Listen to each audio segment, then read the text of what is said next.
Halo teman-teman, Assalamualaikum warahmatullahi wabarakatuh. Jumpa lagi di channel Denpono Media.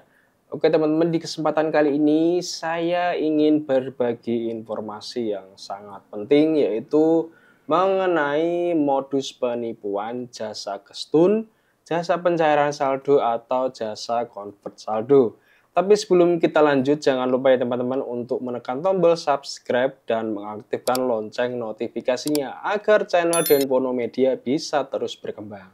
Oke teman-teman, jadi di sini saya sering mendapati komen atau mungkin teman-teman subscriber itu chat ke nomor saya yang biasa saya pakai untuk melayani transaksi pencairan saldo. Itu banyak dari mereka itu mengalami modus penipuan teman-teman. Jadi seperti ini modusnya. Jadi mereka itu mendapatkan suatu jasa gestun ya, atau jasa pencairan saldo atau convert saldo, apapun itulah istilahnya. Mereka itu sudah melakukan transaksi, kemudian harusnya itu langsung cair, tapi si jasa ini beralasan bahwa mereka itu harus closing atau mungkin ada error atau apa sehingga mengharuskan si pelanggannya ini untuk melakukan transaksi kembali. Misalnya niatnya mau mencairkan limit 500.000, kemudian si jasa ini beralasan ada error lah atau ada apalah itu, dan menyuruh pelanggan ini untuk transaksi kembali agar transaksinya itu bisa cair seperti itu teman-teman.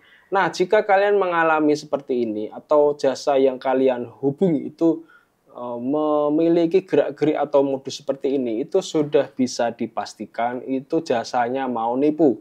Kenapa? Ya karena pembayaran yang sudah masuk itu otomatis sudah sukses teman-teman. Ya jadi tinggal si jasanya ini amanah atau dia itu mau nipu. Kalau amanah, ketika pembayaran masuk sesuai dengan rule-nya atau aturannya, itu harusnya si jasa ini harus membayar ke pelanggannya itu sesuai dengan mungkin potongan fee-nya berapa persen atau berapa gitu. Seperti itu teman-teman. Lebih-lebih jika transaksinya itu menggunakan kode kris. Yang namanya transaksi menggunakan kode kris itu transaksinya real time teman-teman. Jadi ketika ada pembayaran masuk, misalnya pelanggan itu melakukan scan ke suatu kris itu, maka detik itu juga pembayarannya sudah masuk. Tidak ada alasan harus transaksi lagi lah biar pembayarannya itu bisa dicairkan. Urusan pencairan saldo kris atau saldo merchant itu urusannya si jasa, bukan urusannya si pelanggan. Pelanggan itu hanya ingin mencairkan limitnya saja. Mereka bayar, mereka menerima pembayaran. Seperti itu teman-teman. Jadi kalian harus hati-hati ya untuk bagi kalian yang ingin mencari jasa gestun atau jasa pencairan saldo atau convert saldo. Kalian itu harus ini teman-teman jeli memperhatikan si jasa-jasa ini. Mungkin dari nomornya kalian bisa cek di guide kontak ya. Tapi ini guide kontak nggak menjamin juga karena nomor saya juga saya sembunyikan di guide kontak dengan alasan keamanan karena saya sering membahas mengenai penipuan. Jadi nomor saya diserang oleh oknum-oknum penipu ini teman-teman. Jadi mau tidak mau kontak saya sembunyikan. Urusan mungkin ada subscriber atau orang yang mau transaksi sama saya mungkin ragu atau apa, terserah. Saya sudah bisa memberikan bukti lain bahwa saya ini jasa yang real, dan teman-teman bisa cek juga di mungkin di Instagram atau di YouTube lebih-lebih ya, karena saya masih aktif membuat video. Nggak mungkin saya menipu sedangkan saya juga aktif di suatu platform. Itu sama saja saya bunuh diri seperti itu teman-teman.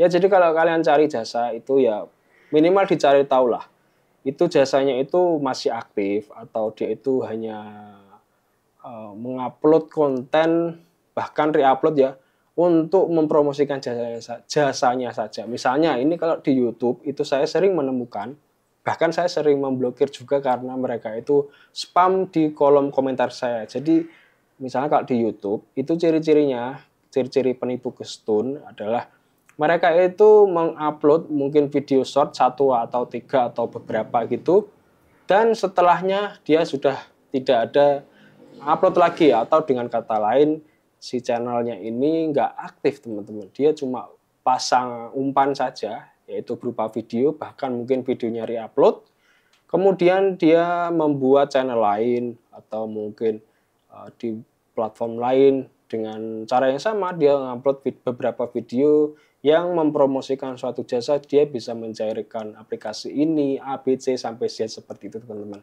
Ya jadi harus hati-hati, pastikan jasanya itu masih aktif seperti itu, dan dia itu misalnya kita bertanya di kolom komentar gitu, kalau misalnya di YouTube itu masih aktif menjawab gitu teman-teman. Dan satu lagi, jasa yang menurut saya itu real adalah ketika kalian menghubungi suatu jasa dan si jasa itu tidak tidak memaksakan harus transaksi sama dia, atau dengan kata lain tidak memaksa harus segera transaksi gitu. Jadi sebagai calon pelanggan itu tidak merasa di di-push atau ditekan untuk transaksi sama dia gitu. Seperti itu ya teman-teman, mungkin kalau kalian ingin menambahkan atau ingin berkomentar atau berdiskusi, kita bisa diskusi di kolom komentar ya teman-teman. Sekian video kali ini, semoga apa yang saya sampaikan ini bisa bermanfaat. Mohon maaf jika ada kekurangan atau salah dalam penyampaiannya. Sekian, wassalamualaikum warahmatullahi wabarakatuh.